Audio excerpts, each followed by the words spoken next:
Les 30 premières années de la mondialisation, dans les années 70, en fait, c'est une mondialisation entre pays occidentaux comparables qui pose relativement peu de problèmes, à l'exception de quelques dragons asiatiques qui se faufilent dans le peloton, comme le Japon, la Thaïlande, Taïwan, etc. Mais il y a un grand virage en 1972, avec la visite de Richard Nixon en Chine, vers Mao Tse-tung, puisqu'à ce moment-là, finalement, c'est la Chine qui rentre de plein pied dans la mondialisation américaine, et donc la première puissance, la première population du monde.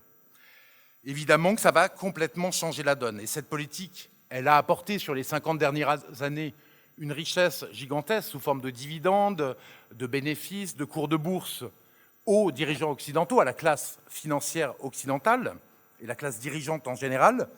Mais d'un autre côté, elle a coûté très cher en termes de délocalisation et d'industrie aux pays occidentaux qui sont vidés de leur sang.